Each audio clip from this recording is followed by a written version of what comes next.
وسيداتنا فاطمة وسيداتنا.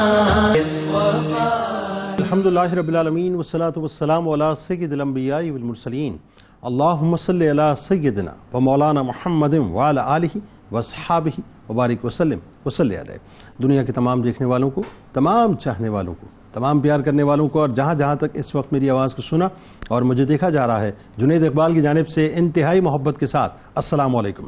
ایک بار پھر ناظرین، آپ کو پر نور صبح نور کے ساتھ میں دل کی گہرائیوں سے خوش آمدید کہتا ہوں. اور آئیے بلا توقف چلیں گے حضرت ابو انیس محمد برکت علی علیہ رحمہ کی تعلیف اسماء النبی کریم صلی اللہ علیہ وآلہ وسلم سے رسول اللہ صلی اللہ علیہ وآلہ وسلم کا ایک اسم مبارک پڑھنے اور سننے کی سعادت حاصل کرتے ہیں. سیدنا معلم صلی اللہ علیہ وآلہ وسلم، ہمارے سردار، تعلیم دینے والے. درود و سلام بھیجے اللہ آپ صلی اللہ علیہ وآلہ وسلم پر، آپ صلی اللہ علیہ وآلہ وسلم کے آل پاک پر اور صحابہ کرام رضوان اللہ تعالیٰ علیہم اجمعین پر.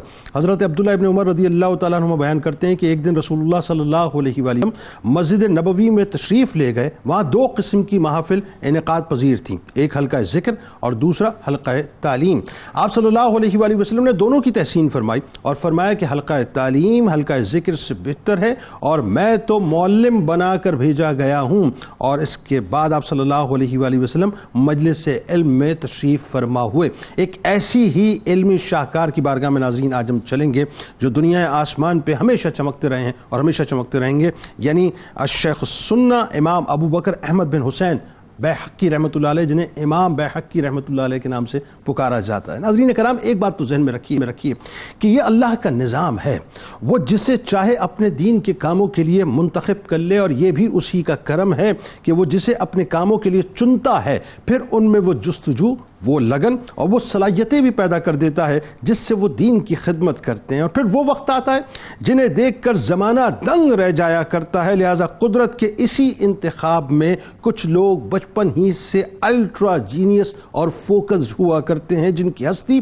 بچپن ہی سے اپنی منزل کا پتہ دے رہی ہوتی ہے. ایسی ایک انتہائی بلند پایا اور عظیم المرتبت ہستی مجتہد وقت، شیخ الاسلام، فقیہ جلیل، حافظ کبیر، حافظ الحدیث، امام الحدیث و شیخ السنہ، محسن امت، امام ابو بکر احمد بن حسین بیہقی المعروف امام بیہقی رحمۃ اللہ علیہ کی ناظرین، جن کا نام رہتی دنیا تک اقوال و افعال رسول صلی اللہ علیہ وآلہ وسلم کی ترویج کی نسبت سے ہمیشہ چمکتا رہے گا. امام بیہقی رحمۃ اللہ علیہ وہ ہستی ہیں جو بچپن ہی سے حدیث مبارکہ کے علم کی تحصیل و تکمیل اور اس کی جمع و تحریر میں مکمل طور پہ مشغول ہو گئے تھے. علم و فضل سے معمور ماحول میں پرورش پائی، ابتدائی لکھنا پڑھنا مقامی مکاتب میں سیکھا اور پھر اس کے بعد تقریباً 15 برس کی عمر میں باقاعدہ علمی مجالس میں شرکت شروع کی اور ہمتاً ہوش حصول علم میں مشغول ہو گئے. آپ رحمۃ اللہ علیہ نے اکتساب علم کے لیے متعدد مقامات اور علمی مراکز کا سفر بھی کیا.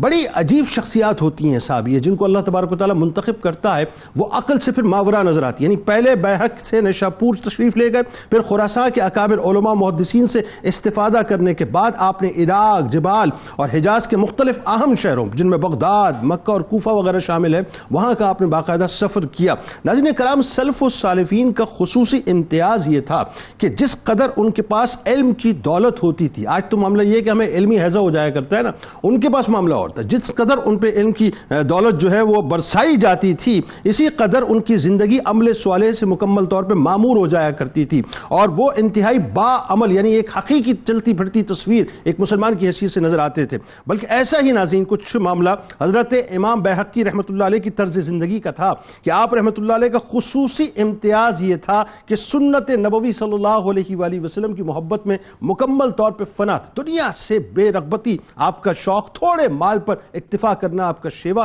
کثرت عبادت آپ کا طریقہ، زہد و ورع اور زہد و تقوی، پرہیزگاری، رجوع اللہ آپ کی زندگی کا بنیادی طور پہ مقصد تھا. آپ کے بارے میں یہ بھی بیان کیا جاتا ہے کہ وفات سے تقریباً 30 برس پہلے آپ نے مسلسل روزے رکھنا شروع کر دیے تھے. اس کے علاوہ لیڈرشپ کی بھی کوالٹیز اللہ تبارک و تعالیٰ نے آپ کو ایسی عطا فرمائی کہ آپ اپنے زمانے کے سیاسی قائد بھی تھے، حسن تدبر کے مالک بھی تھے اور دانش مندی کے حامل بھی تھے. آپ نے سنن کو جس خوبی و خوبصورتی سے جمع و ترتیب کیا، یعنی اس کی ناظرین مثال جو ہے نہیں ملتی. آپ رحمت اللہ علیہ کے اوصاف اس قدر بلند تھے کہ ابن عساکر رحمت اللہ علیہ جیسی شخصیت بھی پکار اٹھی کہ مجھے شیخ ابو الحسن الفارسی نے جناب امام بیہقی رحمۃ اللہ علیہ کی بابت لکھا ہے کہ آپ سیرت علماء کا عملی نمونہ تھے، انتہائی تھوڑے پر قناعت فرمانے والے اور زہد و ورع کے اعلیٰ اوصاف سے مزین تھے، اور حد یہ ہے کہ تا دم زیست اسی طرز حیات پر کاربند رہے۔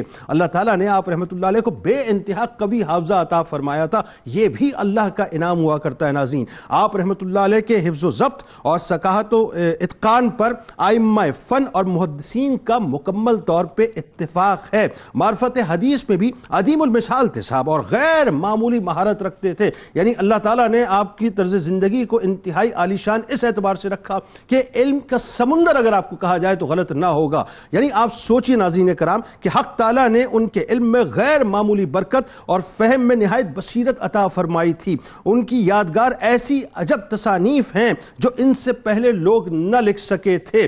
امام بیہقی رحمۃ اللہ علیہ ناظرین گون اگون کمالات میں جو ہے وہ یہ سمجھ لیجئے کہ یکتا نظر آتے تھے۔ ان کی ذات کو مسلمانوں کا امام اور مقتدی یعنی امام اور مقتدا کہا جائے تو غلط نہ ہوگا۔ تمام جتنے بھی سیرت نگار ہیں وہ ان کی امامت کے فن کے مکمل طور پہ معترف تھے۔ آئیے آج انہی کی بارگاہ میں چلتے ہیں کہ جن کے احسانات اس امت پر بے انتہا ہیں، آگے جا کے آپ کو بتلائیں گے۔ ہمارے ساتھ اس وقت جو شخصیات موجود ہیں یقیناً کسی بھی تعارف کی محتاج نہیں ہے۔ پہلی شخصیت ممتاز عالم دین محترم جناب علامہ اکرام حسین القادری صاحب موجود ہیں۔ دوسری شخصیت ممتاز عالم دین جناب علامہ حافظ محمد اویس صاحب موجود ہیں۔ تیسری شخصیت ممتاز عالم دین جناب مفتی محمد مدنی رضا صاحب موجود ہیں۔ تینوں احباب کو السلام علیکم، خوش آمدید، اور آغاز کرتے ہیں المعروف امام بیہقی رحمۃ اللہ علیہ، امام ابو بکر احمد بن حسین بیہقی رحمۃ اللہ علیہ کا۔ سب سے پہلے تو تعارف کروائیے لوگوں کو، کیونکہ افسوس اسی بات کا ہوتا ہے صاحب کہ ہمارے خاص طور پہ جو ینگسٹرز ہیں ان کو پتہ ہی نہیں ہے صاحب کہ کیا کیا شخصیات تاریخ اسلام میں گزر گئیں۔ دوسرا، علم کے حصول کے لیے خاص طور پہ جس طرح سے آپ نے اسفار کیے، تقاضع کی، محنت کی، وہ بتائیے۔ پھر اللہ تعالیٰ نے جو آپ کو اساتذہ عطا کرے، جو شیوخ عطا فرمائے، جن سے آپ نے استفادہ کیا، بتائیے سر۔ بسم اللہ الرحمن الرحیم۔ جنید میں دیکھیے کبھی کبھی ایسی شخصیات بھی ہمیں وجود میں نظر آتی ہیں کہ جن شخصیات کا کام ان کی پہچان بن جاتا ہے، اور پھر ان کا نام لوگوں کے لیے عظمت اور فضیلت کا حامل قرار دیا جاتا ہے۔ کسی بھی زمانے اور کسی بھی دور میں اگر کسی شخص کو فضیلت دینی ہو تو آپ ماضی کے کسی بزرگ، ماضی کے کسی فرد کے ساتھ اس کی نسبت کر کے اپنے زمانے اور دور میں اس کی وجاہت کو قائم کرتے ہیں۔ واہ! بیہقی ایک ایسا نام ہے کہ آج کے دور میں اگر ان کے اوصاف کے چند چھینٹے کسی کو میسر آ جائیں تو آج کے وقت میں اس عظیم المرتبت ہستی کو بیہقی وقت کہہ دیا جاتا ہے۔ تو اب اس سے اندازہ لگائیے کہ جس کے نام سے نسبت کی وجہ سے کسی کو وجاہت مل رہی ہو، وہ خود امام بیہقی جب اپنے دور میں علم و فن کا عظیم ملکہ حاصل کر کے دنیا پر راج کر رہا ہوگا تو اس بیہقی کی عظمت، اس کی شان اور اس کی رفعت کا عالم کیا ہوگا۔ اللہ اکبر، اللہ۔ آپ کا نام نامی اس میں گرامی نبی رحمت صلی اللہ علیہ وسلم کے مبارک نام پر ہے، یعنی آپ کا نام احمد ہے، اور آپ کی جو کنیت ہے وہ ابو بکر ذکر کی گئی۔ پورا نام جب ہم کہتے ہیں تو حضرت شیخ امام ابو بکر احمد بن الحسین بیہقی رحمت اللہ تعالی علیہ۔ سبحان اللہ۔ یہ جو بیہقی ان کے نام کے ساتھ کہا جاتا ہے، یہ آپ کا جو وطن معلوف ہے، جو آپ کا جو پیدائشی علاقہ ہے، اس سے نسبت کی وجہ سے۔ یعنی آپ کے نام میں تینوں ہی اوصاف نظر آتے ہیں، احمد بھی نظر آتے ہیں، ابو بکر بھی نظر آتے ہیں، حسین بھی نظر آتے ہیں، حسین بھی نظر آتے اور اسم بمسمى آپ نظر آتے ہیں تینوں اوصاف کے حوالے سے۔ کیا خوبصورت بات ہے۔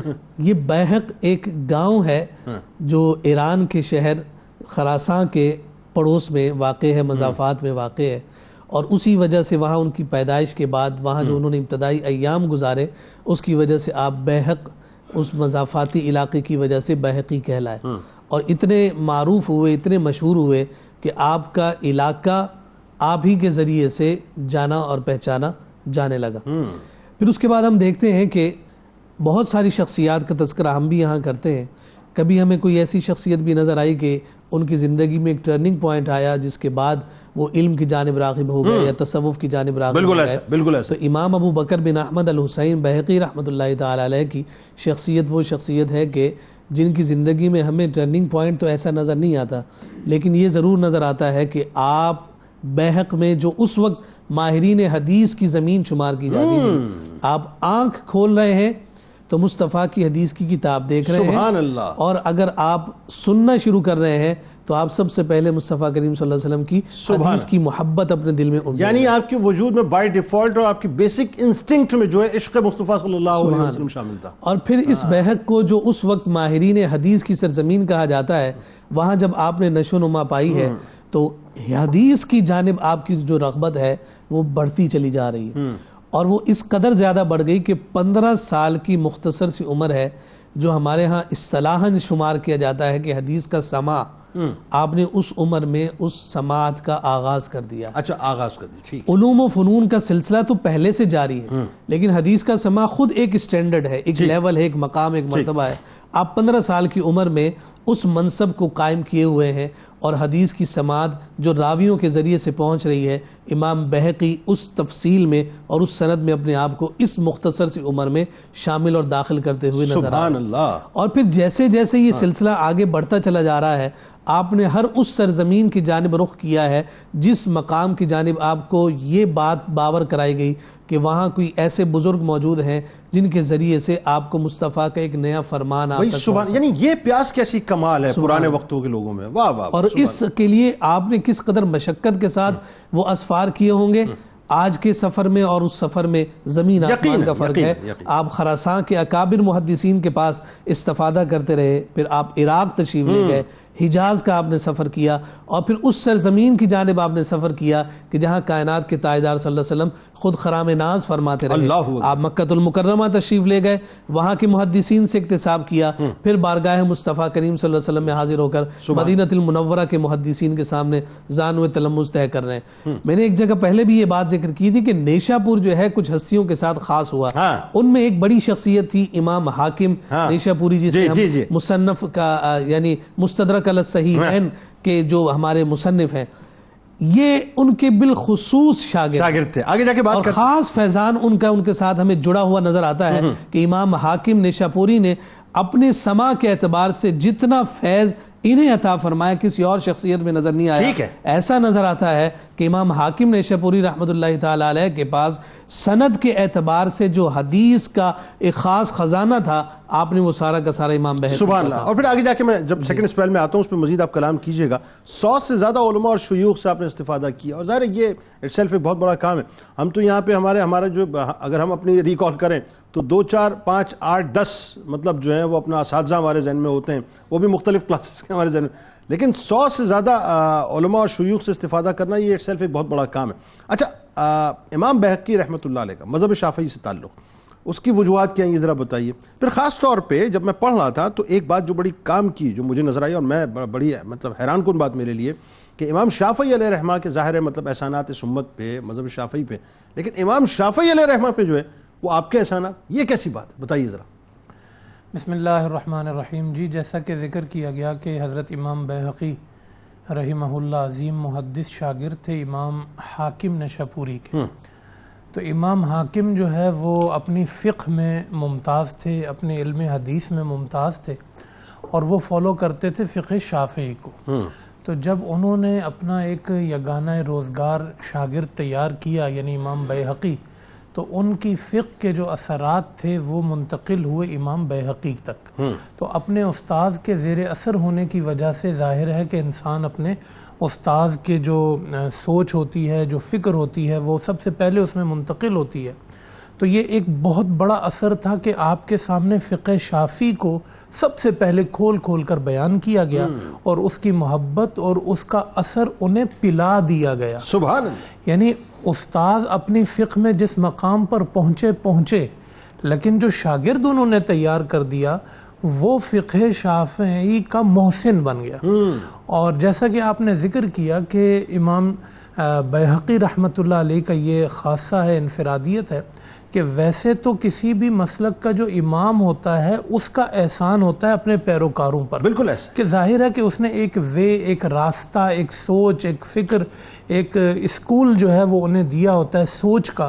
مگر یہاں معاملہ ذرا مختلف ہے امام بہقی رحمۃ اللہ علیہ کے حوالے سے، کیونکہ انہوں نے اس مسلک کو بڑی محبت کے ساتھ قبول کیا اور اپنا سارا علم اس کی خدمت میں وقف کر دیا، اور انہوں نے امام شافعی رحمۃ اللہ علیہ کے اس مسلک کو اس طریقے سے اس کا حق ادا کیا کہ اگر آپ یہ کہتے ہیں کہ مسلک شافعی کی جو بنیاد اور چھت امام شافعی ہیں تو یہ اس کا ستون بن کے ظاہر ہوا، اور ایسے ستون بن کے ظاہر ہوئے کہ آپ کے کتابوں کی وجہ سے، تصنیفات کی وجہ سے مسلک شافعی کو دوام حاصل ہو گیا، اور اس قدر دوام حاصل ہوا یا ان کے کام میں اتنی تاثیر تھی کہ علماء لکھتے ہیں کہ انہوں نے جو کچھ لکھا ہے کئی مرتبہ ان کی کتابوں کو امام شافعی رحمۃ اللہ علیہ کو خود خواب میں دیکھا گیا، امام شافعی رحمۃ اللہ علیہ ان کی کتابیں پڑھ رہے ہیں، اللہ، اور ایک کتاب معرفت السنن کے بارے میں کہتے ہیں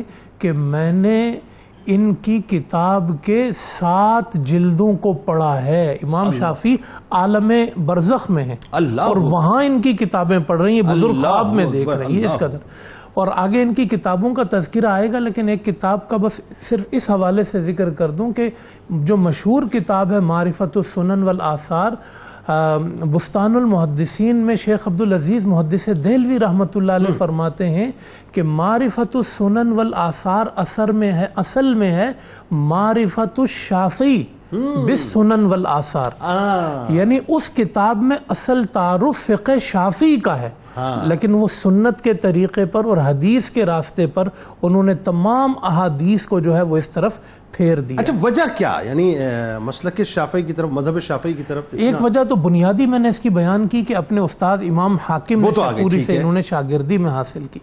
دوسرا یہ کہ محدثین کا عموماً جو مسلک تھا نا وہ مسلک شافعی ہوا ہے، اور تیسری بات یہ تھی کہ ان کو جو ہے وہ اپنے استاد سے جو ایک خاص محبت مل گئی نا، تو اس محبت نے ان کو اس مسلک کے بہت زیادہ قریب کر دیا، تو ان کے پھر سارے معمولات میں، حتیٰ کہ انہوں نے پھر دیگر مسالک کے جو لوگ ہیں، احناف کے علماء ہیں، حتیٰ کہ امام طحاوی رحمۃ اللہ علیہ کی ایک کتاب ہے شرح معانی الآثار، وہ مطلب بہت مشہور زمانہ کتاب ہے اپنے زمانے کی، تو اس پر بھی امام بیہقی نے اعتراضات کیے، یعنی انہوں نے پھر چاروں طرف سے کھل کر اس پر جو ہے وہ لکھا، اور اتنا زیادہ اس پر انہوں نے تحقیقات کی کہ ان کا جو مقام تھا وہ اس حوالے سے مشہور ہو گیا کہ امام بیہقی رحمۃ اللہ علیہ نے جو ہے وہ احسان کیا ہے، یعنی یہ قول کسی عام شخص کا نہیں ہے، امام الحرمین ابو المعالی کا یہ قول ہے، وہ فرماتے ہیں کہ یوں تو مسلک شافعی میں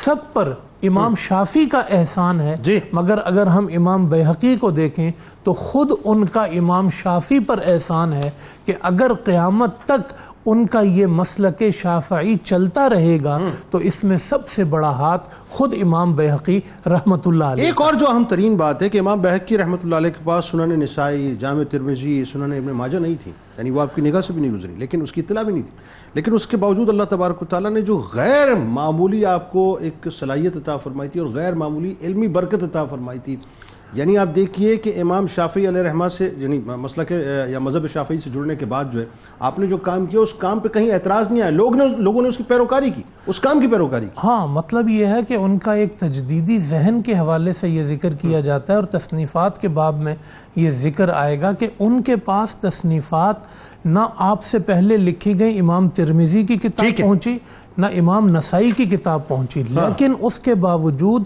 جس طرز کو پچھلی صدی کے محدثین نے شروع کیا تھا اس طرز کو امام بیہقی نے اپنے طور پہ شروع کیا، کتابیں تو پہنچی نہیں، یعنی سنن کا جو باب تھا، سنن پر کتابیں لکھی جاتی تھی، اس باب میں جب انہوں نے کام شروع کیا تو پہلے زمانے کی ان کے پاس کوئی کتاب نہیں تھی، اپنے علم اور سوچ سے انہوں نے اسی وے پر کام کیا جس وے پر علماء کام شروع کر چکے۔ میں یہ نقطہ میں نے اس لیے آپ اٹھایا اس وقت، اس عقدے کو میں جا کے وقفے کے بعد کھولوں گا آپ سے، کیونکہ میں چاہتا ہی ہوں کہ اس پہ ذرا سا کلام، اس کا مطلب یہ ہے کہ یہ بات پھر طے ہو گئی نا کہ میکانزم جو ہے وہ گنبد خضرا کے مکین جو ہے ان کے دستے مبارک میں، اور یہ تمام جتنی بھی ویوز ہیں یہ آپس میں جو ہے مل جایا کرتی ہیں اور ایک ہی جیسے سنکڈ ہو کے جو ہے وہ باقاعدہ کام کیا کرتی ہیں۔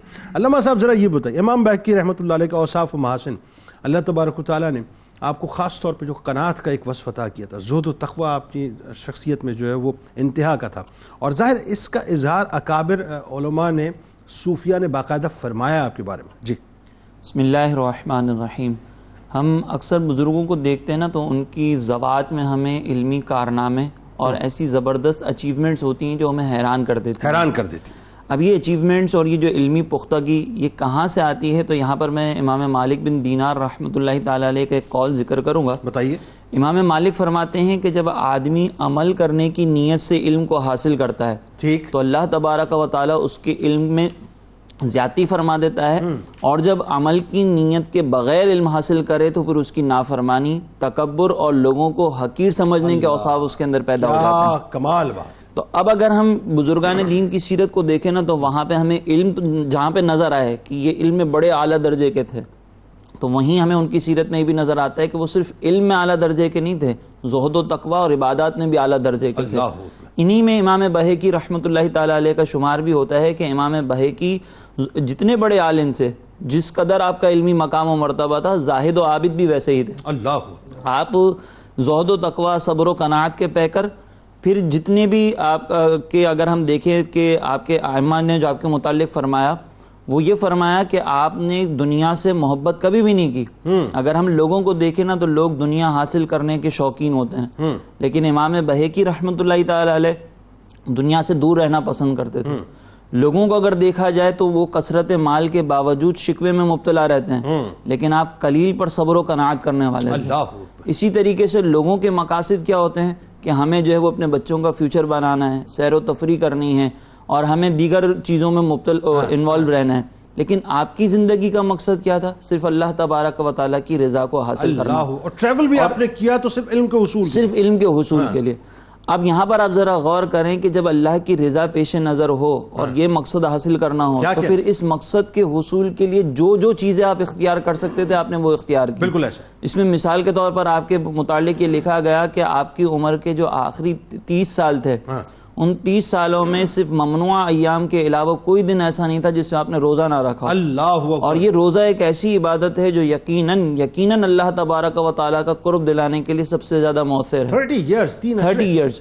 اور اس میں صرف جو ممنوع ایام تھے اس میں آپ نے روزے چھوڑے، وہ جو سال میں 5 دن ہوتے ہیں، باقی آپ نے مستقل روزے رکھے. اللہ. اور پھر اس کے بعد جو اللہ تبارک و تعالیٰ نے آپ کو مقام و مرتبہ عطا فرمایا. ہم یہ کہتے ہیں نا کہ روایتوں میں آتا ہے کہ اللہ تبارک و تعالیٰ جب کسی سے محبت فرماتا ہے تو فرشتوں میں اعلان کر دیا جاتا ہے کہ میں اس سے محبت کرتا ہوں تو اے فرشتوں تم بھی اس سے محبت کرو. اور پھر زمین والوں میں اعلان کروا دیا جاتا ہے کہ ان کے دلوں میں اللہ تبارک و تعالیٰ محبت داخل کر دیتا ہے اور لوگ اس سے محبت کرنے لگتے ہیں. جی ایسے ہی. اچھا، پھر یہ دیکھا گیا کہ کسی بھی بزرگ کے جو عبادات اور ریاضات کا اگر ذکر کیا جاتا ہے نا تو عموماً مریدین و متوسلین ان کے بارے میں کہتے ہیں کہ ہمارے پیر صاحب، ہمارے شیخ صاحب جو ہے یہ بڑے کامل ہیں، یہ تو اللہ کے ولی ہیں. لیکن اگر اس پیر کا، اس شخصیت کا کوئی ایسی شخصیت تعارف بیان کرے، کوئی ایسی شخصیت ان کے بارے میں بیان کرے جو ان کے ہم پلہ ہو، اچھی بات تو پھر اس کی عبادت اور زیارت کو اگر دیکھا جائے نا تو وہ بڑی کامل ہوتی ہے. سبحان اللہ. اب ہم اگر امام بہقی رحمۃ اللہ تعالیٰ علیہ کے متعلق دیکھیں تو وقت کے اکابر، وقت کے شیوخ، وقت کے اساتذہ، وقت کے بڑے بڑے فقہا، انہوں نے آپ کے زہد و تقویٰ کا ذکر کیا. جیسے کہ امام ابن عساکر کہتے ہیں کہ مجھے شیخ ابو الحسن الفارسی نے امام بہقی کے متعلق یہ بات بیان فرمائی کہ آپ سیرت علماء کے عملی نمونے تھے، انتہائی تھوڑے پر قناعت کرنے والے، زہد و ورع کے اعلیٰ اوصاف سے مزین، اور حد یہ کہ تا دم زیست اسی پر کار بند رہے. اللہ. اس میں پھر کمی نہیں آئی، آپ کے تقوی میں آگے بڑھتے چلے گئے. سبحان اللہ. اسی طریقے سے ابن کثیر اس انداز سے گواہی دیتے ہوئے نظر آتے ہیں. وہ یہ کہتے ہیں کہ امام بہقی زاہد عن الدنیا تھے، یعنی دنیا سے دور رہنے والے تھے، بہت تھوڑے پر قناعت کرنے والے، عبادت و ورع میں بہت آگے بڑھے ہوئے تھے.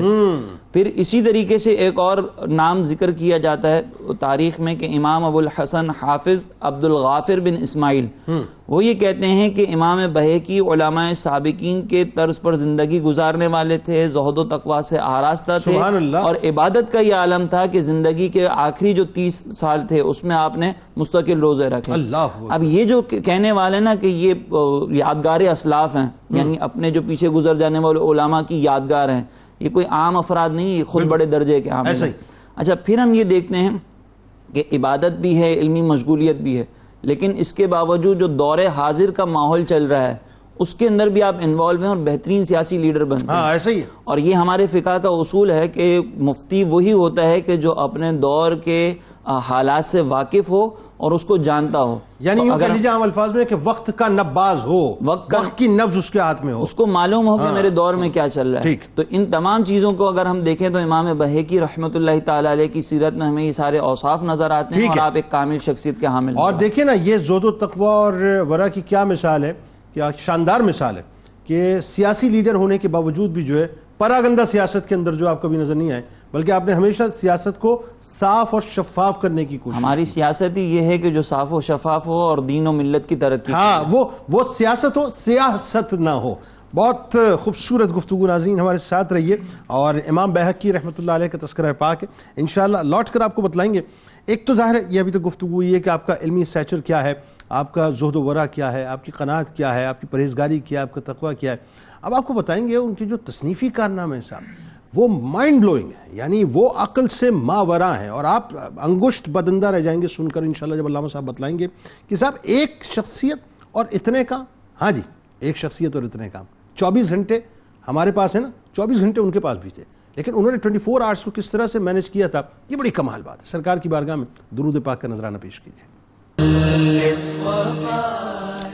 ایک بار پھر ناظرین میں آپ کو خوش آمدید کہتا ہوں. امام بہقی رحمۃ اللہ علیہ کا آج ذکر پاک ہے, اور کیا کمال, کیا ملٹی ڈائمینشنل ہستی ہیں صاحب کی. اللہ تبارک و تعالیٰ نے آپ کو کیا رفعت عطا فرمایا. اور وہی بات ہے جیسے ابتدا میں نے کہا نا کہ اللہ تبارک و تعالیٰ جب کسی کو چنتا ہے اپنے کاموں کے لیے, پھر صلاحیتیں آٹومیٹکلی اللہ تعالیٰ ان میں عطا کر دیتا ہے. اچھا ہمارے یہاں ایک پرابلم بہت بڑی ہے صاحب کہ جب ہم کامیاب ہوتے ہیں نا تو ہم یہ کہتے ہیں کہ میں نے یہ کیا, میں نے وہ کیا, میں نے اتنی محنت کی, میری نیت کا اتنا اخلاص تھا, میں نے اتنی جدوجہد کی. میں ایک جملہ ادا کروں صاحب, یہ ذہن میں رکھیے گا کہ ہمارے اختیار میں کچھ بھی نہیں ہے. ہاں ٹھیک اتنا ضرور ہے کہ نیت کا اخلاص ہو اور محنت کر لیں, لیکن واللہ میں آپ کو بتا رہا ہوں اللہ کا فضل ابتدا ہے, اللہ ہی کا فضل انتہا ہے. یہ درمیان میں ساری چیزیں ہوتی ہیں جو آپ جوڑتے ہیں کہ صاحب نیت کا اخلاص ہے, محنت ہے, جدوجہد ہے. اللہ جس کو بنانا چاہتا ہے نا پھر 4 چاند خود لگاتا ہے, ابتدا بھی اس کی بناتا ہے اور انتہا بھی اس کی بناتا ہے. یہی معاملہ امام بہقی رحمۃ اللہ علیہ کا. ذرا بتائیے کہ تصانیف, آپ کے تصنیفی کارنامے, مطلب میں تو حیران ہوں صاحب. صرف اور صرف عشق رسول صلی اللہ علیہ وآلہ وسلم کے سمندر میں غوطہ زن ہوئی وہ کتاب جسے دلائل النبوہ کہتے ہیں, اگر اب میں صرف اسی کو اٹھا لوں صاحب تو پوری زندگی کے لیے کافی تھا. خدا اس کے کہ سنن کبریٰ, سنن صغریٰ اور دیگر کتب. اللہ اکبر. بتائیے ذرا.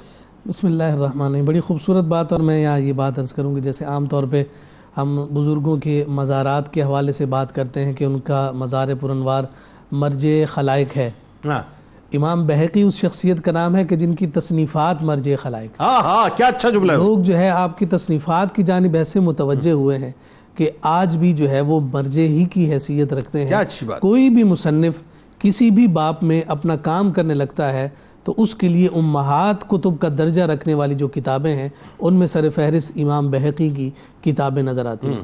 یہاں امام بہقی کی جب ہم تصنیفات کی بات کرتے ہیں تو اللہ رب العزت نے ان کے وقت میں جو برکت رکھی تھی وہ ہمیں بڑے واضح طور پر نظر آتی ہے. اسفار کے ساتھ ساتھ آپ کا اپنی عبادت و ریاضت کے معمولات میں سے وقت نکال کر باقاعدہ تصنیفات کی جانب اپنے آپ کو متوجہ رکھنا, اور صرف ایک موضوع یا ایک عنوان پر نہیں بلکہ آپ نے چاروں جہات سے جتنے علوم تھے اور جس پر آپ کو ملکہ حاصل تھا آپ نے تصنیف کے ذریعے سے اور اپنے قلم کے ذریعے سے اپنے اس حافظے کو آگے امت تک پہنچانے کی کوشش جستجو کی ہے. اور اللہ نے آج تو کمپیوٹرز کا دور ہے نا, محتاجیاں آ گئی. اس زمانے میں کمپیوٹر, لیکن اللہ تعالیٰ نے اس زمانے میں سپر کمپیوٹر جو برین کو بنایا تھا. سبحان اللہ. جی بہت ساری آپ کی کتب جو آپ کے ساتھ منسوب ہیں, آپ کے مبارک قلم کے ذریعے سے جو ہے وہ لوگوں کے سامنے آئیں. ان میں کچھ بنیادی کتابوں کے حوالے سے میں عرض کرنا چاہتا ہوں, جس میں خاص طور پر جس کا تذکرہ آپ نے فرمایا دلائل النبوہ.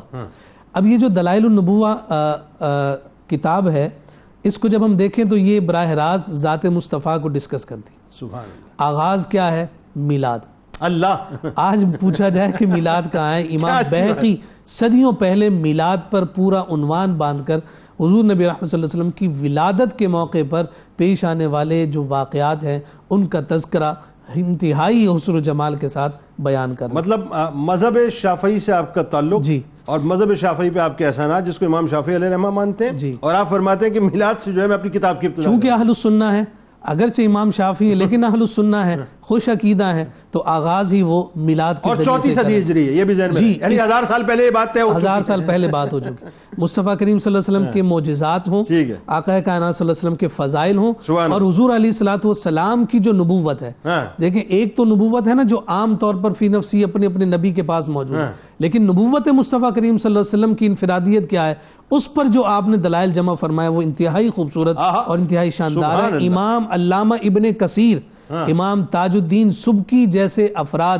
جس کتاب کے بارے میں یہ کہیں کہ یہ کتاب سرچشمہ کتب ہے، یہ کتاب سرچشمہ کتب ہے، اس سے اندازہ لگائیں کہ علامہ ابن کثیر کی نظر میں دلائل النبوہ کا کیا مقام اور مرتبہ ہے. ایک اور کتاب جو آپ کی جو عام طور پہ مشہور ہے جسے ہم کہتے ہیں شعب الایمان، اس کا پورا نام ہے الجامع المصنف فی شعب الایمان.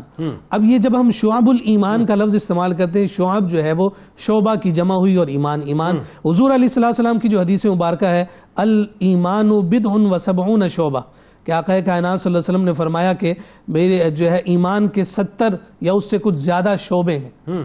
تو آپ نے جو ہے شعب الایمان نام رکھ کر آپ نے 70 ابواب ترتیب دیے. اچھا ٹھیک ہے. اور پھر وہ ابواب اس بنیاد پر مشتمل ہیں کہ وہ ایمان ہی کی مختلف ڈائمنشنز کو ذکر فرمایا، سبحان عنوان لے کر اس پر پھر روایات کو قرآنی آیات کے ذریعے سے استدلال ایسا قائم فرمایا کہ اب وہ شعب الایمان ایک اعتبار سے اوتھینٹیسٹی کے لیے استعمال کیا جا رہا ہے. ایمان کا انسائکلوپیڈیا بن گیا ہے. بہت خوبصورت بات. ایسے یعنی جس جہت سے ایمان کی تعریف ہو سکتی ہے آپ نے اس کو ایسا خوبصورت انداز میں جمع فرمایا کہ اس میں 2 جلدیں اور 170 ابواب اس کتاب کو آپ نے ترتیب میں رکھا. پھر اس کے بعد دیکھیے کہ سنن کبریٰ اور سنن صغریٰ جن کو ہم سنن الکبیر اور سنن الصغیر کہتے ہیں. اب یہ سنن کبریٰ جو ہے یہ ایسی مایہ ناز اور شہرہ آفاق آپ کی تصنیف ہے جو آپ کی پہچان بنی، اور اس کی عظمت اور اس کی اہمیت اس بات سے ظاہر ہے کہ سیاہ ستہ کے بعد سیاہ ستہ کتنا بڑا درجہ ہے. وہ کتابیں کہ جنہیں حدیث کے باب میں سب سے بڑا رتبہ حاصل ہے، فرمایا کہ سیاہ ستہ کے بعد جس کتاب کو غیر معمولی شہرت، بقا اور دوام حاصل ہو. اللہ حدیث کے باب میں جی، یہ نہیں کہ کسی زمانے میں مشہور تھی اور اس کے بعد زمانہ تبدیل ہوا، کوئی اور کتاب آ گئی تو اس کا مقام اور درجہ لے لیا. فرمایا کہ سیاہ کے بعد جس کتاب کو دوام اور بقا حاصل ہے وہ یہ سنن کبریٰ ہے. آج بھی اسی طرح سے لوگ اس کتاب کی جانب متوجہ ہوتے ہیں جیسے آپ کے دور میں ہوتے ہیں یا آپ کے دور کے قریب کے ادوار میں ایک ہوا کرتے ہیں. لطیف بات دیکھیں نا آپ صاحب کہ صبح میں صرف مدارس کی بات کرتا ہوں اور بات ہی نہیں کرتے ہم. صبح جب مدارس کھلتے ہیں اور طلباء کو پڑھانے کے لیے جب استاد تشریف لاتے ہیں اور جس وقت ریفرنس دیتے ہیں تو کیا پکار کے کہتے ہیں؟ امام بیہقی کی روایت کے مطابق. آپ یہ دیکھیں نا، مطلب امام بیہقی کی روایت میں یاد، مطلب آپ سوچئے ذرا کہ کتنا بڑا مقام ہے کہ رہتی دنیا تک زندہ اور جاوید نام ہے. بالکل بالکل. دیکھیں جب کبھی بھی حدیث کا کام نظر آئے گا، حدیث کی بات کی جا رہی ہوگی، کبھی ہمیں وہاں دلائل النبوہ نظر آتی ہے، کہیں سنن کبریٰ نظر آتی ہے، کہیں آپ کو کتاب الآثار ان کی کتاب نظر آ رہی ہے، کبھی شعب الایمان نظر آ رہی ہے، اور اس میں جب سند میں ہم بات کر رہے ہوں اور روایت کرنے والے امام بیہقی ہوں تو پھر بات دوسری جانب جاتی ہی نہیں، اس وجہ سے کہ آپ کو حافظہ اتنا جاندار اور اتنا خوبصورت ملا تھا. اور اس سے بڑی بات علامہ صاحب نے بھی اس جانب بڑی خوبصورتی کے ساتھ اشارہ فرمایا، جو پیٹرن بزرگوں نے قائم کیا تھا اس پیٹرن کو اللہ رب العزت نے ظاہری اسباب کے بغیر ہی آپ کے مائنڈ میں ایسا فکس کر دیا تھا کہ وہی انداز سنن کا جو پہلے چل رہا تھا اسی کو آگے بڑھایا. کوئی یہ نہ کہ ایسا ہی لگتا تھا وہ کتابیں سامنے تھی اور انہوں نے ترتیب دیا، لیکن حقیقت یہ ہے کہ وہ پیٹرن ان محدثین تک اور ان تک جس بارگاہ سے پہنچا میں یہ تو اصل میں جو بات فرمائی تھی علامہ صاحب نے، میں اسی بات پہ آ کے رک گیا ایک لمحے کے لیے جب میں نے سوال ہی اٹھایا نا کہ سب پرانے وقتوں کے اپنا سنن نسائی کو، ابن ماجہ کو، یہ کتب آپ کے سامنے نہیں تھی علامہ صاحب، لیکن اس کا مطلب یہ ہوا کہ میکانزم سیٹ جس نے کیا ہے وہ اللہ تبارک و تعالیٰ ہے، اور میکانزم جس کے ذریعے سے ترتیب دیا ہے وہ گنبد خضرا کے مکین ہے، اور جو ڈپیوٹیشن ہے وہ تمام کی تمام گنبد خضرا کے مکین نے کی ہے. تو کلرز بھی ایک ہی ہوں گے، انداز بھی ایک ہی ہوگا، روڈ میپ بھی ایک ہی ہوگا، راستہ بھی ایک ہی ہوگا، اور ٹارگٹ اور ٹاسک اور منزل بھی ایک ہی ہوگی، اور وہی سملیرٹی جو ہے وہ کامن باتیں جو ہیں وہ تمام کی تمام امام بیہقی میں اور دیگر میں نظر آتی ہیں. اچھا اب ذرا یہ بتائیے علمی مقام اور مرتبہ اس پہ کچھ گفتگو ابتدا میں ہوئی، لیکن وہی بات ہے کہ ہم اثر افراد یا بعد والے افراد جو ہیں جب آپ کے علمی مقام اور مرتبے کا باقاعدہ کھل کر اعتراف کریں تو اس کا مطلب ہے کہ دیر از سم تھنگ. بتائیے. بسم اللہ الرحمن الرحیم. جی یقیناً کتب کے حوالے سے بڑا خوبصورت تذکرہ ہوا، اور وہی ان کے ہم اثر. ان کی کتابوں کے بارے میں بھی علامہ تاج الدین سبکی فرماتے تھے لا مثل لہ ولا نظیر.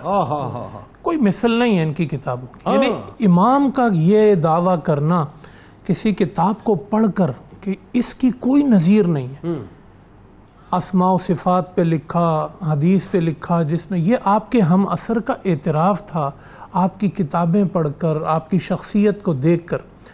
اور میں تھوڑا سا ان ہم اثر علماء کا ذکر کرتا ہوں یا بعد میں آنے والے ائمہ کا جن پر خود امت نے ان کی علمی مقام پہ اتفاق کیا.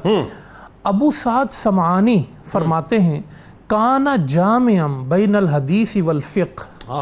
وہ صرف حدیث میں ماہر نہیں تھے، حدیث کو لے کر اس سے مسئلہ نکالنے کی صلاحیت رکھتے تھے، جس کو فقہ کہتے ہیں. یعنی وہ حدیث میں بھی ماہر تھے اور فقہ میں بھی ماہر تھے. اچھا، علامہ ابن خلقان فرماتے ہیں غلب علیہ علم الحدیث واشتہر بہ. فقہ میں بھی ماہر تھے لیکن حدیث میں خدا نے ان کو چن لیا تھا. اللہ. واشتہر بہ، اور وہ اس میں بہت زیادہ مشہور ہوئے. علم حدیث میں وہ امام مانے گئے اور علم حدیث میں وہ ممتاز ہوتے چلے گئے. اللہ. ظہیر الدین بیہقی رحمۃ اللہ علیہ امام فرماتے ہیں کہ فن حدیث میں ان کا کوئی ہم اثر نہ تھا، اور اتنی بڑی بات لکھی ظہیر الدین بیہقی نے جو انہی کی طرف منسوب ہیں، انہی کے شاگرد ہیں. کہتے ہیں خراسان میں، نیشاپور میں حدیث وہی بیان کر سکتا تھا جس کو امام بیہقی کی اجازت ہوتی تھی اور سند ہوتی تھی، اور ان کی سند کے بغیر کوئی بیان بھی نہیں کرتا تھا. ان کی سند کے بغیر. یعنی ان علاقوں کے اندر خراسان میں ان کی اتنی زیادہ اوتھینٹسٹی تھی، اتنا ان کا غلبہ تھا علمی مقام کا کہ اگر کسی کو حدیث بیان کرنی ہے تو وہ سند لکھوا کے لائے گا کہ میں یہاں حدیث بیان کرنے لگا. یعنی اس کا مطلب آپ اتھارٹی تھے، آپ اجازت دیتے تھے تو کوئی محدث کہلاتا تھا. کتنا بڑا کام. اور امام حاکم جو خود آپ کے استاذ تھے، ایک مرتبہ کہیں انہوں نے حدیث بیان کی تو حدیث کی جو چین اور سند بیان کی جاتی ہے تو اس میں کوئی نام رہ گیا. اچھا، یہ اس وقت جو ہم حافظے کی بات کر رہے ہیں یہ بڑی بات ہوتی تھی کہ کوئی نام رہ جائے. تو آپ نے وہ نام ذکر کر دیا، آپ نے فرمایا یہاں نام رہ گیا ہے. اللہ. تو امام حاکم گئے اور انہوں نے پھر جو ہے نا وہ کتابیں چیک کی تو واقعی نام رہ گیا. اللہ. یعنی ایک ایک ذرہ بھی اس علم کا ان کی نگاہوں سے اوجھل نہیں تھا. یعنی اتنی کمانڈ، اتنا کمال کہ آپ کو چند نام بھی جو ہے نا وہ صحیح طریقے سے یاد نہیں ہوتے. ہزاروں صحابہ، ہزاروں تابعین اور ہزاروں تبع تابعین کے نام اس طرح فیڈ تھے ان کو کہ ایک نام مس ہو جائے کسی بھی سند سے ہزاروں اسناد کے اندر، یعنی ایک بہت بڑی بات، بیونڈ دی امیجنیشن ہے نا. جی جی، تصور سے باہر ہے یہ. اس لیے حدیث میں جب یہ اس مقام پہ پہنچے ہیں تو اہل سیر نے کہا بالاتفاق الحافظ الکبیر المشہور. حدیث کے حافظ، الکبیر، ان سے بڑا حدیث میں کوئی نہیں، اور المشہور، نام ہی کافی، نام ہی علم حدیث میں کافی. ابن عساکر ان کے بارے میں کہا کرتے تھے شیخ السنہ. سبحان اللہ. السنہ الحدیث، شیخ السنہ. حدیث کا اگر کوئی شیخ ہے نا، حدیث کا کوئی استاد ہے اور حدیث کا کوئی امام ہے تو امام بیہقی ہے. ابن عماد کہا کرتے تھے الشیخ الخراسان. اچھا، خراسان کا شیخ. اللہ. یعنی آپ ان القابات سے ان کا جو علمی اور امتیازی مقام ہے ان علاقوں کے اندر، نیشاپور کے اندر جو سند بن گیا، آپ اس کا اندازہ لگا سکتے ہیں. القابات بھی عام آدمی نہیں دے رہا، وہ دے رہا ہے جو خود اپنے وقت کے پائے کے عالم. میں اسی لیے وہ ذکر کر رہا ہوں.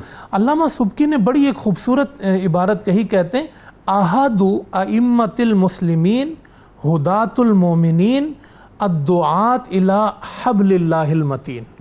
یعنی شخصیت کی جامعیت آپ دیکھیں. کہا مسلمانوں کے امام، مومنین کو ہدایت دینے والے کیا کہنے اور زمانے کو خدا کی رسی پکڑوانے والے. بھائی سبحان اللہ. یعنی یہ ساری ڈائمنشنز آپ دیکھیں نا کہ صرف حدیث پڑھ کر بیان کر کے گھر نہیں چلے گئے, وہ اس وقت ہدات المومنین میں سے ہیں, یعنی مومنوں کو ہدایت کرنے والے اور قرآن اور حدیث کی رسی لوگوں کو پکڑوانے والے. سبحان اللہ. یعنی جو آپ 30 سال تک جس بندے کا روزہ مس نہیں ہوا, اللہ کوئی یہ نہ کہے کہ وہ روزے سے نقاہت کے ساتھ گھر میں بیٹھا ہوا, نہ, وہ کبھی ممبر پہ ہیں, وہ کبھی تبلیغی مشن پر ہیں, وہ کبھی رسول اللہ کی حدیثیں عام لوگوں کو پہنچا رہے ہیں, اور پھر سماجیات اور سیاسیات پہ بھی گہری نگاہ اور اس میں باقاعدہ انوالو ہے. جی. اور آخری چیز اس میں یہ ذکر کروں کہ حدیث ایک ہم جب نام لیتے ہیں نا علم کے اعتبار سے, علم الحدیث, تو اس میں کئی شاخیں نکلتی ہیں. یہ دیکھا جاتا ہے کہ اس میں حافظہ کیسا ہے, اس میں یہ دیکھا جاتا ہے کہ اس کا ضبط کنٹرول کتنا ہے, اس میں یہ دیکھا جاتا ہے کہ علل یعنی چین اور جو راوی بیان کرنے والے کہیں اس میں سقم تو نہیں آیا, کس راوی کو ضعیف کے درجے میں لانا ہے, کس کو صحیح کے درجے میں لانا ہے, کس کو قوی کے درجے میں لانا ہے. پچھلی 4 صدیوں میں تمام حدیث کو بیان کرنے والوں کی کیٹیگریز کے امام بہقی حافظ تھے. سر یہ جو علل کے حافظ, میں اس بات پہ ذرا سا رک کے اور سمجھنا چاہتا ہوں. یہ دیکھیں آج کے خاص طور پہ سننے والوں کے لیے, آج ہمارے پاس تو یہ گوگل موجود ہے نا, ہم نے اپنے موبائل فون کو جو ہے وہ آن کیا, گوگل پہ گئے, ہم نے نیٹ پہ ڈالا, مطلب انفارمیشن صحیح ملی نہ ملی لیکن ہمیں مل جایا کرتی ہے انفارمیشن. اب اس کی اتھینٹسٹی جو ہے اس کو بعد میں چیک کیا جا سکتا ہے. سوال تو یہ ہے کہ پچھلی 4 صدیاں, آپ کسی کا 4 برس کا پچھلا کام نکالتے ہیں نا, پوری عمر اس دور میں گزر جاتی ہے آپ کو کہ جی کسی شخص کا جو ہے 4-5 برس کا 6 برس کا کام نکالے. 4 صدیوں کا کام نکالنا بغیر کسی انٹرنیٹ کے, بغیر کسی کمیونیکیشن کے, فزیکلی جا کے, یہ رب کائنات کی اس دور کے لیے ضرورت کے مطابق مہربانی تھی. اور اگر میں آپ کو اس دور میں سمجھانے کے لیے اس کی ایک چھوٹی سی مثال دے سکوں نا, کہ اس وقت جو کام پاکستان میں پورا نادرہ کا شعبہ کر رہا ہے, اس زمانے میں ہر امام کے ذہن میں وہ پورا نادرہ فٹ ہوتا. اللہ, یعنی نادرہ والوں کے پاس جا کے آپ ڈیٹا موجود, جتنا ڈیٹا ان کے پاس ہے, کیا اچھی بات کیا آپ نے, اتنا ڈیٹا ان کے ذہنوں کیا میں, اچھی وہ مثال چلتے پھرتے ایسے کمپیوٹر تھے کیونکہ اس زمانے کی ضرورت تھی. کیا اچھی مثال. بعد میں آنے والے کوئی مصطفیٰ کی حدیثوں پر اعتراض نہ کر سکے, اللہ نے ان اعتراضوں کو مٹانے کے لیے ایسے سپر کمپیوٹر پیدا کیے ہیں کہ جاؤ تمہیں نہ اس کی کوئی مثال ملے گی اور نہ کوئی مصطفیٰ کی حدیثوں پر اعتراض کر سکے گا, اور کوئی یہ نہیں کہہ سکے گا کہ وہ بھول گیا تھا, یہ ہو گیا تھا, وہ ہو گیا تھا.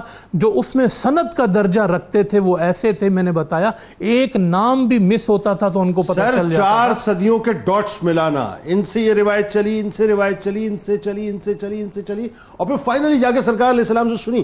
ان ڈاٹس کو ملانا جو ہے, وہ جو ہم نے ورڈ استعمال کیے بالکل صحیح ہے کہ اللہ تعالیٰ بلا تمثیل, مطلب وہ سارا جو ڈیٹا ہے وہ ان کے ذہنوں کے اندر اللہ تبارک و تعالیٰ جو ہے وہ مطلب باقاعدہ بلڈ کر دیا کرتا. اس کی مثال اب اس زمانے میں یہ رہ گئی ہے, اگر کسی کو سمجھنا چاہے کہ 8-8, 9-9 سال کا بچہ 30 پاروں کا اتنا مضبوط حافظ. اللہ اکبر, اللہ اکبر, سبحان اللہ, سبحان اللہ. فائنلی جو آپ نے پرسیو کیا وہ آپ نے ٹرانسمٹ کیا. کمال یہ ہے کہ ٹرانسمٹ بھی ایسا کیا کہ میں ایک کال کسی اکابر علماء میں سے کسی کا کال پڑھ رہا تھا کہ اگر امام بیہقی رحمۃ اللہ علیہ کی تصانیف کو آپ let suppose for the sake of argument, یہ سمجھانے کے لیے مائنس بھی کر دیں کہ یہ آپ نے کچھ نہیں لکھا, صرف آپ کے انٹروڈکشن کے لیے آپ کے تلامذہ کو اگر رکھ دیا جاتا تو وہی اتنی بڑی شخصیات ہیں کہ آپ کی شخصیت کو جو ہے حوالہ دینے کے لیے کافی ہیں. تو آپ کے تلامذہ کے بارے میں بتائیے ذرا. دوسرا, اس امت پر دیکھیں یہ بھی پتہ چلنا چاہیے نا, ہیروئزم جو ہے اس کو سمجھنا چاہیے لوگوں کو, اس امت پر کتنے احسانات ہیں ان کے, بتائیے ذرا. بسم اللہ الرحمن الرحیم. جب کوئی شخص علم سیکھتا ہے تو اس کے لیے سب سے بڑا چیلنج یہ ہوتا ہے کہ میں نے جو سیکھا ہے اس کو اب آگے تک پہنچانا کیسے. اس کو آگے پہنچانے کے لیے ایک تو تصنیف کا ہم نے ذکر کیا کہ تصنیف بھی لکھی جاتی ہے, تصانیف ہوتی ہیں اور پھر اس کے تھرو علم آگے پہنچتا ہے. دوسرا یہ ہوتا ہے کہ آپ درس کے لیے بیٹھ گئے اور کوئی آیا آپ کے پاس, آپ نے بیان کر دیا اور وہ چلا گیا واپس. اور تیسرا جو سب سے زیادہ مشکل کام ہے وہ یہ افراد کی تیاری. آپ کے پاس کوئی آئے اور آپ اپنا علم اس کے اندر منتقل کریں اور اس کا اپنا نائب بنائیں. یہ مشکل ترین بھی ہے اور یہ امت کے لیے ضروری بھی ہے. ہم دیکھتے ہیں کہ اکابر جب اس دنیا سے جاتے ہیں نا تو ان کی جگہ لینے والے موجودہ دور کے اندر بہت کم لوگ ہوتے ہیں, لیکن یہاں پر امام بہقی رحمۃ اللہ تعالی علیہ نے جو اپنے شاگرد تیار کیے, یہ امت پر ایک بہت بڑا احسان ہے. اور جیسے کہ آپ نے ذکر کیا کہ ایک ایک شاگرد جو ہے وہ اپنے دور کا جید عالم بھی تھا اور اپنے دور کا ایک ماہر ترین فرد بھی تھا. تو میں یہاں پر مختصراً جو ہے وہ ویسے تو آپ کے شاگرد بہت تھے لیکن میں 10 افراد کا خاص طور پہ ذکر کروں گا. اس میں پہلے جو ہیں امام ابو علی اسماعیل بن احمد بن حسین, یہ امام بہقی رحمۃ اللہ تعالی علیہ کے صاحبزادے ہیں, اور ان کا علم و فضل ایسا زبردست تھا کہ یہ اپنے دور میں مرجع خلائق بھی تھے, اسی طریقے سے حسن سیرت کے حامل بھی تھے, اور جب خوش بیان بھی تھے, واعظ بھی بہترین تھے, اور قوت حافظہ میں یہ بھی اپنے دور میں مثال رکھتے تھے. اللہ. پھر اس کے بعد اب دیکھا جائے تو انہوں نے فقہ میں بھی مہارت حاصل کی, آپ کے صاحبزادے نے شیخ القضات بھی بنے, درس و تدریس میں بھی ماہر ہوئے, اور دین اور مذہب کے پھر جلیل القدر عالم کی حیثیت سے متعارف ہوئے. پھر دوسرا نام ایک آتا ہے امام ابو نصر عبد الرحیم بن عبد الکریم بن حوازن قشیری, جو رسالہ قشیریہ کے مصنف ہیں, یہ ان کے صاحبزادے ہیں. سبحان. اب آپ ذرا غور کریں کہ کتنے بڑے عالم ہیں صاحب قشیریہ, ان کے جو صاحبزادے ہیں وہ بھی آپ کے شاگردوں میں شامل ہوتے ہیں. انہوں نے جب یہ ابو نصر عبد الرحیم صاحب یہ جب آپ آئے, ان کا دور تھا نا, تو ان کے والد محترم کی طرف سے ان کو علم کی پیاس تو دے دی گئی تھی. اب انہوں نے علم جو حاصل کیا وہ پھر امام بہقی رحمۃ اللہ تعالی علیہ کے پاس آ کر حاصل کیا. اگر ہم دیکھیں تو یہ تفسیر کے ماہر ہوئے, نحو کے ماہر ہوئے, اور زبردست متکلم کی حیثیت سے یہ معاشرے میں کام کرنے لگے. پھر اس کے بعد جو ہے امام ابو عبداللہ محمد بن فضل بن احمد کا نام آتا ہے, یہ بھی گلستان فقہا اور مفتیان کے ایک زبردست پھول تھے. ان کو اگر دیکھا جائے تو یہ فقیہ حرم بھی تھے, مستند خراسان کے القابات سے ان کو نوازا گیا تھا, اور پھر اس کے بعد بغداد کی جو علمی مجالس ہوتی تھی وہاں پر یہ انعقاد کرتے تھے, اور ان کا اپنا شہرہ جو ہے وہ حرمین تک, طیبین تک تھا, اور یہ بھی جو ہے وہ امام بہقی رحمۃ اللہ تعالی علیہ کے شاگردوں میں آتے ہیں. پھر ایک اور نام آتا ہے امام ابو المظفر عبد المنعم بن عبد الکریم بن حوازن قریشی, یہ بھی معمر معتمد شیوخ میں شامل ہوتے ہیں, اپنے دور کے زبردست عالم تھے, ہر دم علم و عبادت میں مشغول تھے, یہ بھی امام بہقی رحمۃ اللہ تعالی علیہ کے شاگردوں میں آتے ہیں. پھر ایک اور نام آتا ہے امام ابو الحسن عبید اللہ بن محمد بن احمد بہقی, یہ امام بہقی رحمۃ اللہ تعالی علیہ کے پوتے ہیں. اچھا. پھر ان کے بارے میں یہ آتا ہے کہ جب 7 برس کی عمر تھی نا, تو انہوں نے اپنے دادا جان سے سماع کا آغاز کر دیا تھا. وہ ایک الگ بات ہے کہ اسٹینڈرڈ جو تھا وہ 15 سال کی عمر تک آتا ہے, لیکن انہوں نے 7 برس کی عمر سے اپنے دادا جان کے پاس شاگردی اختیار کر لی. باز بباز انہوں نے پھر وہاں سے علم سیکھنا شروع کیا, اور پھر آپ سے جید علماء نے جو ہے وہ آپ کے دادا جان کی جو ایک کتاب ہے اسماء و صفات, اس کو سماع کیا. یعنی انہوں نے اپنے دادا جان سے سیکھا, اور پھر اس کتاب کا درس جو ہے وہ جید علماء نے آپ سے حاصل کیا. پھر اس کے بعد ایک اور نام آتا ہے ابو القاسم نجین بن ابی سعید بن ابی العباس جرجانی رحمۃ اللہ تعالی علیہ کا. انہوں نے معجم الحاکم کا امام بہقی رحمۃ اللہ تعالی علیہ سے سماع کیا, اور پھر یہ بھی اپنے وقت کے جو ہے وہ اکابر میں شامل ہوئے. اسی طرح پھر ایک نام آتا ہے ابو بکر عبد الرحمن بن عبداللہ نیشا پوری رحمۃ اللہ تعالی علیہ. یہ 5 سال کی عمر میں جو ہے وہ امام بہقی رحمۃ اللہ تعالی علیہ کی شاگردی میں آئے. 5 برس کی عمر 5 برس کی عمر میں. اللہ. اور پھر انہوں نے بھی زبردست انداز سے علم حاصل کرنے کے بعد اپنے وقت کے جید عالم بنے. یعنی اس سے یہ طے ہوا کہ 5 برس میں بھی اگر ہم چاہیں تو بچوں کو جو ہے مطلب اس راستے پہ ہم لگا سکتے ہیں, بجائے اس کے کہ ہم 7-8 برس 9 برس کا انتظار. دیکھیں 5 برس کی عمر میں نا بچہ کم از کم اس قابل ہو جاتا ہے کہ وہ لکھ سکے, وہ ورڈز پروناؤنس کر سکے. تو اگر ہم اس کو اچھے الفاظ سکھائیں گے تو یقیناً وہ اچھے الفاظ جو ہے وہ اس کے ذہن میں نقش کریں گے. تو ہمیں اس کو سکھانا چاہیے. پھر ایک اور نام جو ہے وہ ابو نصر علی بن مسعود بن محمد نیشا پوری رحمۃ اللہ تعالی علیہ, ان کا آتا ہے. انہوں نے بھی جو ہے وہ امام بہقی رحمۃ اللہ تعالی علیہ سے سماع کیا.